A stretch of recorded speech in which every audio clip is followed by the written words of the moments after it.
Estamos aqui na cidade de Manhuaçu, 18 de junho de 2016, no seminário anual Aliançados. Roda a vinheta.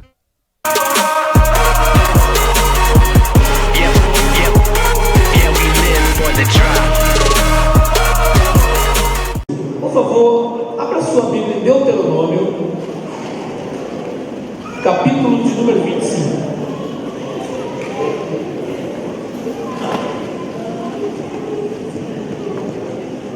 Quinto livro da Bíblia Sagrada, capítulo 25.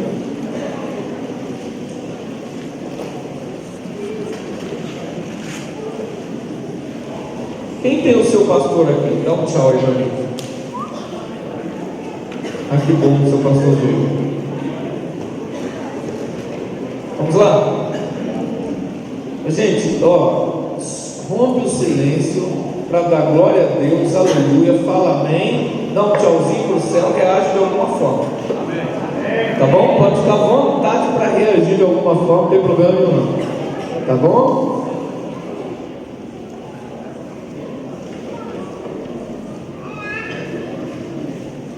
Deuteronômio 25, coloque aí aberta a sua Bíblia e olhe para mim um pouquinho e vamos entender uma coisa.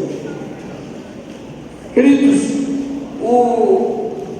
quando um líder mais sofre, não é quando ele é avisado ou ameaçado por alguém que é um inimigo legítimo, mas é quando ele encontra um covarde diante de si. A covardia é uma das maiores pragas que existem.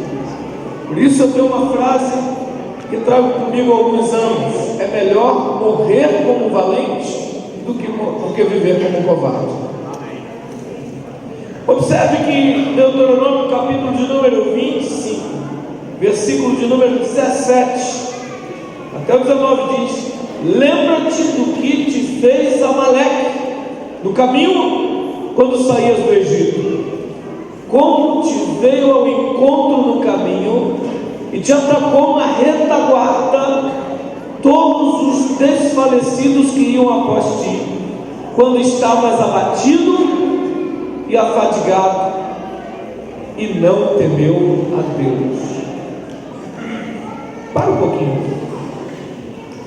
Bem, o que Deus fala no verso 19, que era quando o povo entrar na terra, apaguem Amaleque no mapa, porque Deus não gosta de covarde. Está aí, ó.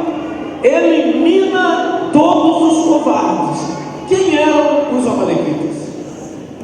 Primeiro, quem era esse povo? Era um povo nômade que vivia num vale ou no deserto do Negev, e às vezes em algumas situações ali entre o deserto do Negev e o vale.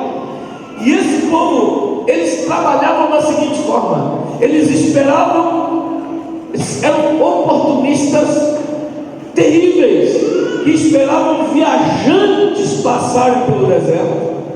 Como eles eram conhecedores do território, eles seguiam os viajantes até que esses viajantes ficassem exaustos. Quando não estavam mais aguentando, eles então atacavam de uma forma mortal, sem que o inimigo pudesse oferecer resistência. Mas eles esperavam o adversário ficar com o estoque de água acabado, ficar com pouquíssima comida, se sentir perdido, e eles então iam encurralando, eles iam assim atrás. Quando estavam em número maior, eles atacavam de uma vez. Quando o número era igual, eles esperavam os inimigos ficarem cansados, ou na verdade os viajantes ficarem cansados, e então eles atacavam. Qual é o contexto do que nós vamos meditar? Quando Israel saiu do Egito, a palavra Egito significa escuro, escuridão. Quando Israel saiu das trevas e caminhou na direção da terra de Canaã, veio para Mara, veio para Sucote, Mara, e veio parando em Elim e Refidim, mas antes pararam em diversos lugares sem muito tempo de descanso. Quando pararam em Refidim, Deus queria um particular com o seu povo em Refidim. E a palavra Refidim significa lugares de descanso. É aqui o lugar, queridos, de vocês descansarem. Deus tirou o povo da escuridão e trouxe para um lugar de descanso para tratar com eles. E os amalequitas então esperaram esse tempo para atacar o povo de Deus na hora que estavam cansados, afadigados, abatidos, não podiam ter chance de resistir. E os amalequitas não pegavam o povo de frente dizendo: temos uma guerra. Sabe o que faziam? Iam pegando os fracos e doentes. E eu posso te dar o terceiro tipo ou raça de amalequitas do nosso tempo. Primeiro, são os bandidos. Segundo, são os terroristas. E terceiro, são os piores deles, são os falsos crentes que ficam falando pelas costas do pastor dentro da igreja. São aqueles que ficam arrumando panelinha para poder conversar depois do culto, falando mal da própria igreja. São amalequitas, queridos. E eu tenho chamado esse aí de terroristas evangélicos, Estado Islâmico evangélico, porque ele é uma bomba. Ele está sempre esperando uma oportunidade pelas costas. Não é homem que chega na casa e fala: pastor, eu estou com um problema, vamos resolver nós dois. Mas ele conversa pelas suas costas, pastor, como uma amalequita, e pega o seu tempo de cansaço, hein? Cuidado, porque quando você pensar que o amalequita vai ter pena de você, ele vai desferir o golpe fatal. Só tem um jeito para o amalequita. Eu vou te provar hoje aqui como é que resolve o problema dele. Porque o bandido não tem o princípio da Bíblia Sagrada, então ele é um tipo de amalequita covarde. O terrorista não tem a Bíblia Sagrada, geralmente usa um tal de Alcorão. Mas o amalequita que anda com a Bíblia na mão falando mal da própria igreja é uma praga terrível, gente. Não, firma um pouco aí. E esses amalequitas covardes, que pegam as pessoas pelas costas, que falam mal do próprio irmão, que difama outra pessoa, que fala mal da própria igreja que foi salvo, quando não da própria igreja que foi batizado, ou do pastor que foi lá arrancar ele da lama e depois tirou a lama dele. Mas a covardia é uma das piores. Gente, eu não tenho tanto um cara forte que diz: eu vou te pegar na esquina. Mas quando um covarde aparece, meu irmão, eu fico atento, porque ele só pega pelas costas. Olha o que Deus disse: lembra de Amaleque quando entrar em Canaã, elimina todo mundo, apague do mapa, porque Amaleque veio pela retaguarda, pegou fracos e cansados, pegou afadigados e doentes. Eles são covardes, eu não gosto dessa gente. Deus nunca mandou atacar um povo a não ser um povo covarde. Tanta gente lutou contra Israel, mas Amaleque Deus menciona como o povo que Ele quer que seja eliminado. Gente, nós não podemos tolerar a covardia. Não podemos tolerar a covardia.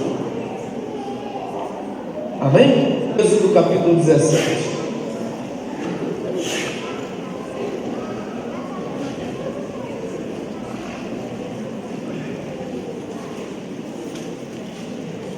Êxodo 17, versículo número 8.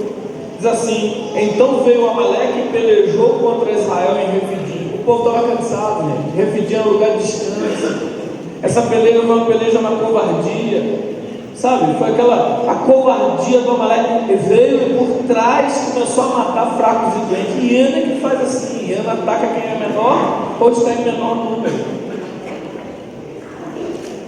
Com isto ordenou Moisés a Josué: escolhe os homens e sai a peleja contra Amaleque amanhã. Estarei eu no cimo do outeiro, e o bordão de Deus estará na minha mão. Fez Josué como Moisés lhe dissera e pelejou contra Amaleque. Moisés, porém, Arão e Hur subiram ao cimo do outeiro. Quando Moisés levantava a mão, Israel prevalecia. Quando, porém, ele baixava a mão, prevalecia a covardia, os amaleques. Ora, as mãos de Moisés eram pesadas, por isso tomaram uma pedra e a puseram por debaixo dele, e ele nela se assentou. Arão e Hur sustentaram-lhes as mãos, um de um lado, outro de outro, assim lhe ficaram as mãos firmes até o pôr do sol. Bom, e assim Israel prevaleceu. Mas o que aconteceu ali é que todos estavam cansados, inclusive Moisés. Havia um cansaço da nação. Pastores, não se enganem. Olha aqui, gente, seu pastor cansa, viu? O líder cansa. E quando o seu pastor cansar, aí é que você vai ter a revelação de quem são os amalequitas. Porque no cansaço do pastor que vem alguns querendo desferir golpes, e aí você vai ter a revelação de quem são os amalequitas.